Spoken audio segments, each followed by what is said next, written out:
unfortunate things that obviously we have to talk about in this world that we live with every single day. And so there's a young gentleman by his name is Daunte Wright out of Minnesota, I believe, right? It was Yeah, in Minnesota. Brooklyn Center, Minnesota. Yeah, so it was a body cam that was released recently where he was pulled over and he resisted arrest. He clearly did resist, but what transpired was that the officer, and I forget the officer's name right now. Do we know her name? No, No, but it no, doesn't matter. We don't need to say her name. But um, so as he was resisting, the officer claimed to pull out a taser, but clearly for a good maybe 10, 15 seconds while he was resisting, she had her gun out the whole time. You can see it in the body cam, and shot Dante one time, and unfortunately he ended up passing away. Um, and the police department and everything, they're basically trying to cover it up and at the same time basically defend the fact that they felt that she was just making an honest mistake. justify you. Right, justify the fact that she's claiming that the whole time she thought she had her taser out. And Even what? though, You know, from what I understand, Mm-hmm. officers they put their gun in on their dominant side, and they Mm-hmm. put the taser on the opposite side. And so, if you're right-handed, then your gun is going to be on the On the right side. right. If you're left-handed, it's going to be on the left side. And Yeah. so, and there's clearly a weight difference between a gun and a taser. The feeling of a gun and a taser is completely different as well. So it's crazy. And you talked about cover up. Like the word is that she's helped other people cover up incidents to where they should have been reprimanded. So Look, like inside, like this is my feeling towards everything. Like, and man, I got like a little bit emotional when I even started watching the video. When I saw at the bottom, like the headline, it said that she had been an officer for 25 years, and 26. 26, and I thought to myself like, this is the one body cam image footage that got out. How Mhm. many more are there? And like, that's when I thought about it was a life, like, and how many other lives have been impacted by this. I'm not gonna lie, like that, all this stuff always affects me because I always think about like white, black. It don't matter what it is. Like it's a person, it's a person's life, and then their families get affected, family and friends, obviously. But the more that I thought about it, I was like, where's the footage with non-black people? Like when does that happen to them?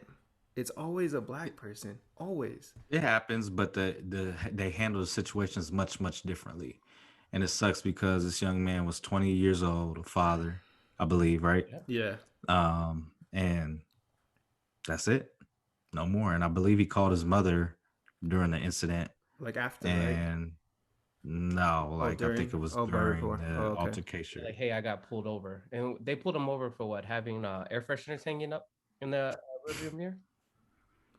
That's just an excuse. That reminds me of a time when I was I think I might have been with Jesse. I don't know. I forget, but I was probably like 16, 17.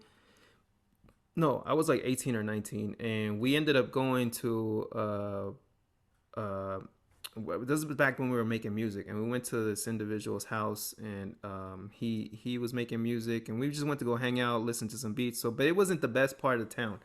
And anyways, I got pulled over, and I was extremely scared when I got pulled over. It was one of those times where you just feel like it just don't feel right. And so at the moment, what I did is I actually dialed my dad's number as I was getting pulled over, and I told him, "Hey, Dad, I just got pulled over. I'm just gonna have you on the phone just in case. I want you to listen to everything." But that feeling to have to do that and have fear, and I'm Hispanic, it's a different type of feeling, and that's the emotions that came out of me because I thought to myself like, damn, like I probably escaped that possibly happening to myself, and that just the fear that when you get pulled over, and you shouldn't have to have that fear, you know what I mean? And so like I kind of relived that moment when I heard that he called his mom, right before or during, and that I actually experienced something like that. Obviously, I didn't, the outcome wasn't the same, but just having to do something like that and live in this world is tough. Yeah, no, that's very unfortunate. Today I was writing, and I don't know if it was just a warning, if it was a sign. Um, Drove past a cop car. It went behind me. I wasn't speeding at all, but it just came, behind me, and I was like, "Oh shoot!" Um, but obviously, I'll tell you like how the story progressed. But the first thing that I thought in my head, I was about 10 minutes away from my house, and I'm not trying to be insensitive at all, but I was just saying to myself, please don't get pulled over because I have to use the restroom. The restroom. I hope I don't get pulled over because I'm gonna be hot because I've been holding it. I was a long day at work. I just wanted to get home. Um, so I was looking at my speed limit. And it was like 45. That's what the speed limit said. But there was construction going down. So I was like, okay, well, am I supposed to slow down? But I'm trying to just go with the flow. And then he flashed he has a head beam in the center. He flashed it one time. So I was like, oh shit. But I'm like, look at my beard, like just scared. And you peed on So yourself. I slowed down I'm a just little joking. bit, slow down. And then then he flashed his high beams at me again. His high beams this time, so it was his outer lights. So I was like, oh shit, what is he telling? Am I going too fast? I don't know. Is he just telling me like, hey, slow down, or what is he doing? Mhm. And so I went like 39. So we finally turned onto my street, and he kind of went. There was some cones in the street, so then I kind of stopped and I had to wait for him to go. And as soon as I stopped, he put his lights on. So I was like, oh shit. I was like, what did I do wrong? Um, but luckily he just was helping the guy with the cones, the Mhm. sirens out to help the guy. I don't know if he had a flat tire or what, but it was just a scary feeling. Like, yes, it still sucks, but like it was a whole 10 minutes of him following me, flashing his lights. I was very uncertain. Um, but that's just an uneasy feeling to But have. think about your experience. Like your experience is like you were more worried about like I'm trying to go to the restroom, right? And the fear wasn't really there for you. And that's in 2021. And you talking about Andy having that fear in what 2003, Four or five. whatever, yeah, 2004. 4 or 5, Yeah. whatever it was. Mm-hmm. Um, you know what I mean? Like for you to have that fear back then, and we know that this has been going on forever, but it hasn't been prevalent in the media Because social and in media is. society like it has been the last several years. And you did have that fear versus you now, and we see it all the time, Mm-hmm.